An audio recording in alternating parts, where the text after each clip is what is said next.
Hi, I'm Heather from Hia Booktubes, and today is the Stay at Home tag, created by Princess of Paperback, who I love. If you have read Crescent City by Sarah J. Maas and have not watched her vlog of reading that book, you need to go watch it. It is so well done. It is amazing. It is like watching yourself go through all the emotions that book brings out in you, and it was just so enjoyable. I really loved it.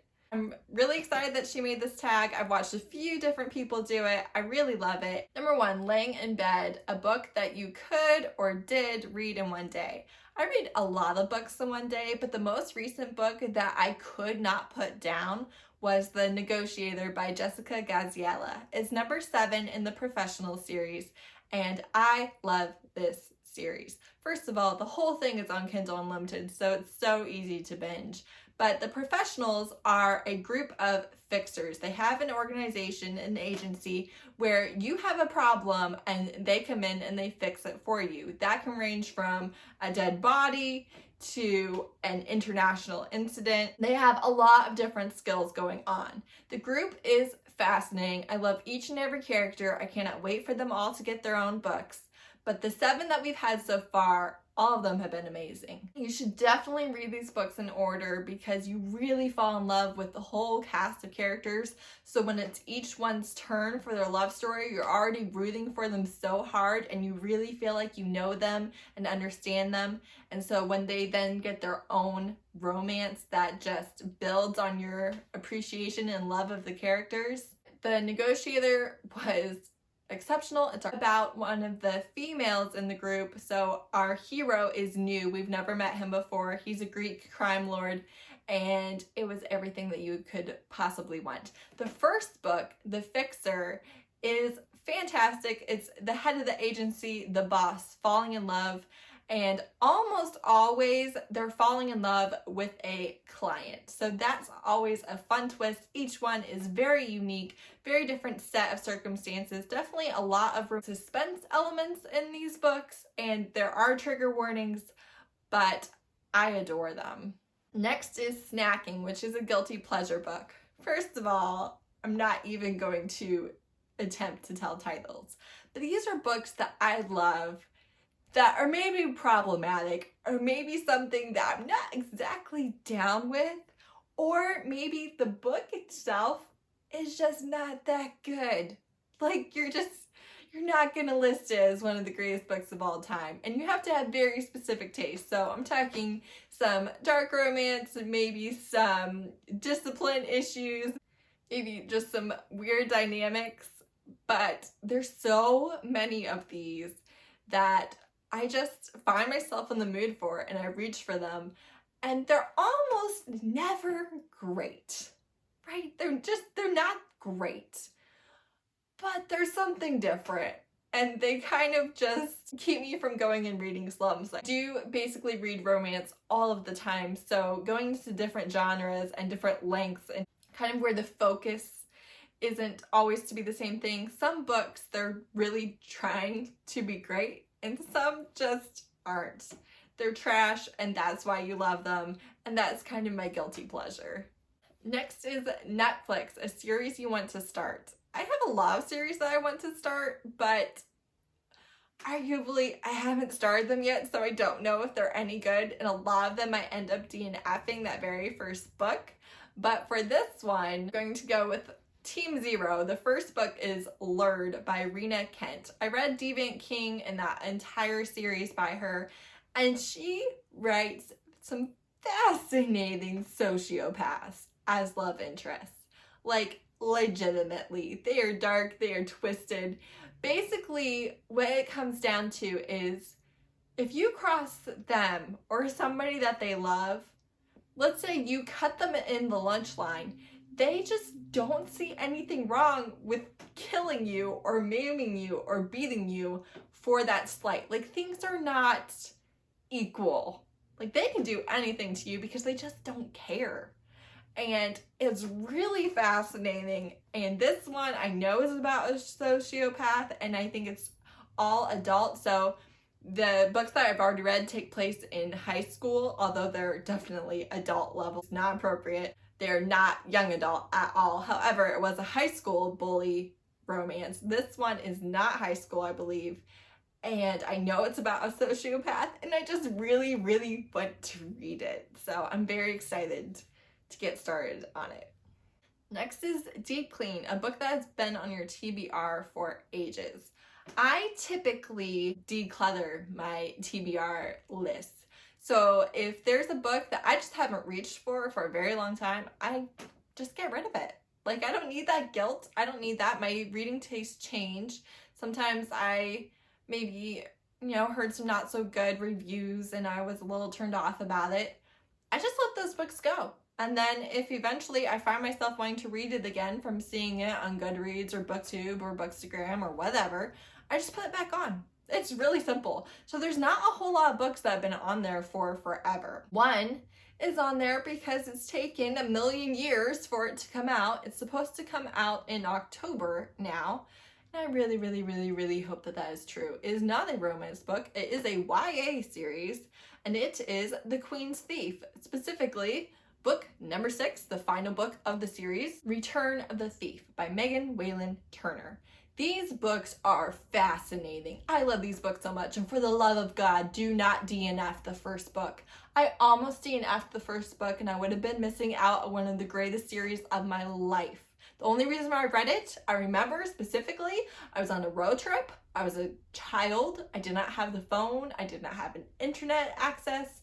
I had the book. I didn't have any other books with me, and so I kept reading because, of course, I read all the time, everywhere, especially in the car. What was I supposed to do? Just sit there and watch the scenery? I don't think so. So I continued reading the book, not knowing the greatness that is the endings of these books. If you are bored in the beginning of the first book, just keep going. Just keep going. If you finish that first book and you still hate it, fine. Don't continue the series. But for the love of God, do not DNF The Thief.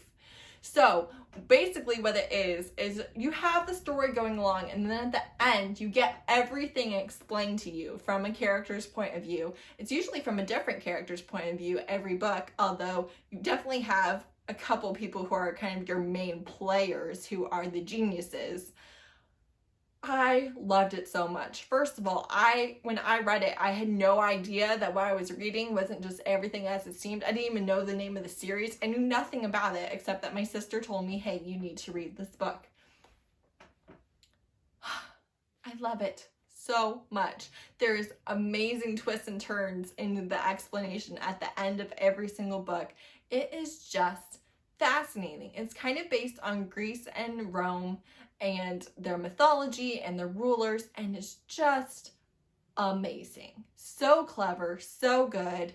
Read the first book, finish it, see the twists and turns. You don't get any romance until the second book, I believe, but it is so good. Even though it's just like this little thread in the books, it is one of my all-time favorite relationships, and definitely some of my favorite characters in books ever are in this series. So the finale is supposed to be here, and for the love of God, I want to read it.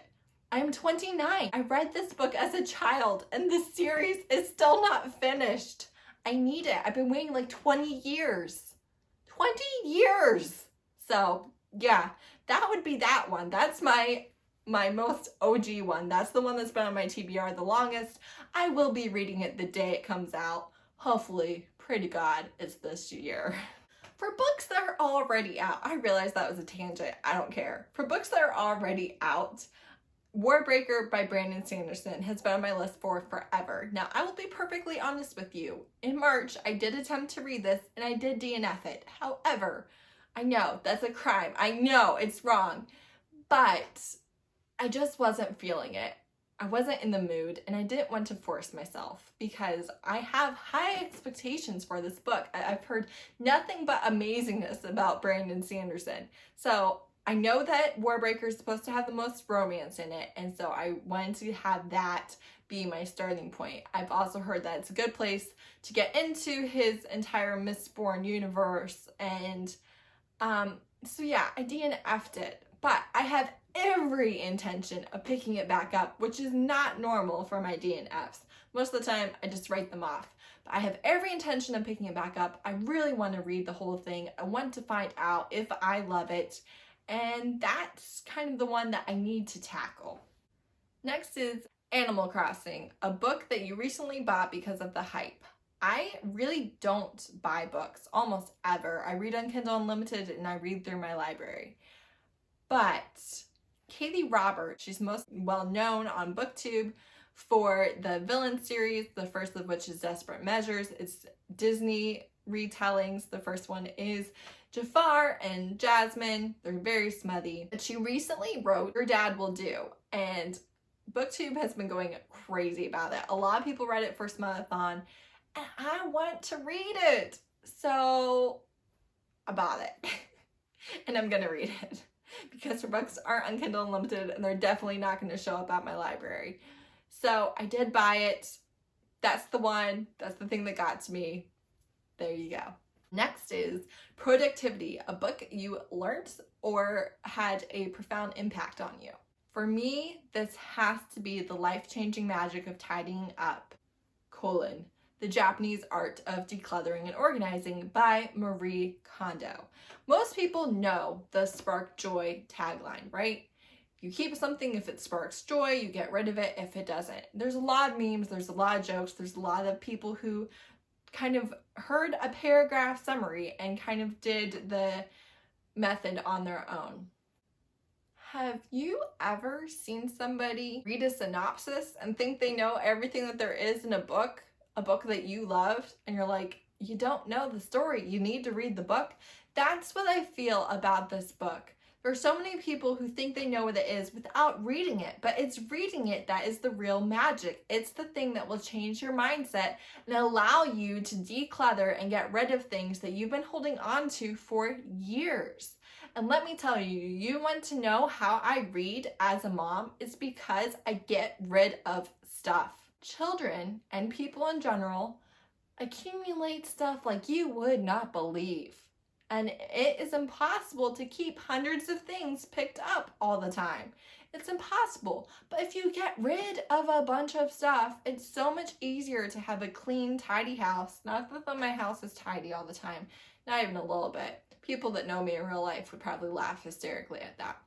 But it made such a difference when I read this book and started doing it. I have not done everything in it. I take some, I leave some. But the important thing is it really changed my mindset about what I had to hold on to, and I will be forever grateful for this book. I'm so bad at this. I completely forgot to do the prompt FaceTime book that you've been gifted recently. And for that one, I really don't get gifted books. Like, I buy what I want, and most of the people in my life don't really know most of the books that I'm actually interested in. So that's not a big thing for me. Crescent City came out March 3rd. My birthday is March 2nd, and I was told to order some things off of Amazon as a birthday present from my in-laws, and I picked Crescent City by Sarah J. Maas. It was amazing. It was 5 stars. I loved it. Like I said, if you have not watched Princess of Paperback's vlog, watch it, because that is what I experienced, is right there in her vlog. That was me. That was me, except for the staying up all night thing. I did not do that. The emotions in that book are crazy. The first 600 pages, I can understand where you might end up DNFing it, but those 200 pages in the finale, just so good. So good. I'm so worried about where this series is going to go, but I pre-ordered it. I wasn't going to, because it is the first book in the series. We're going to wait so long for the series to get finished that I just figured, hey, I'll just wait. I'll wait till it's available from my library and I'll read it for free. But I was told to order stuff off of Amazon, so it was free. So I did. So there's that. Sorry, I'm sure I'll get better at this. No doubt. No doubt. Don't worry about it. We're gonna get better. Next is self-care. What is one thing that you've been doing to take care of yourself?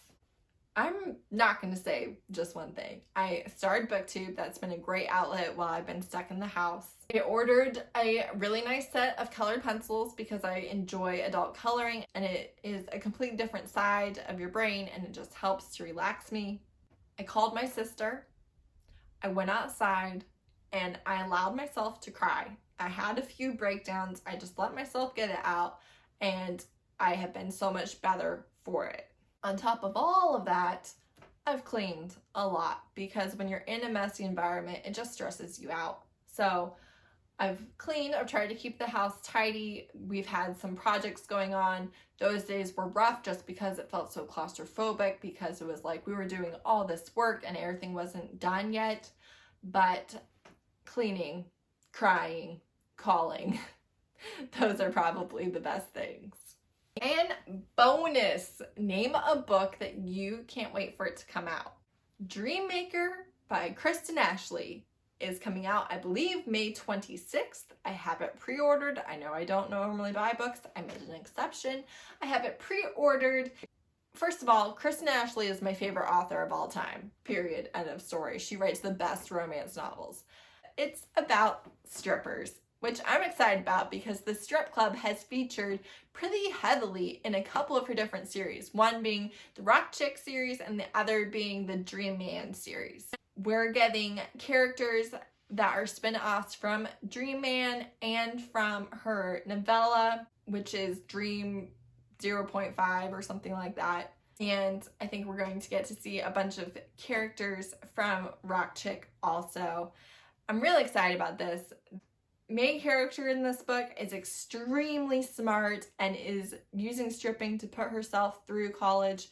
The hero has just been burned really heavily in the past, and I can't wait. I'm so excited. I'm so excited. I'm sure there's going to be a lot of suspense. He works for a commando company where the boss of that is in another book. He's in Mystery Man. I'm so excited, people.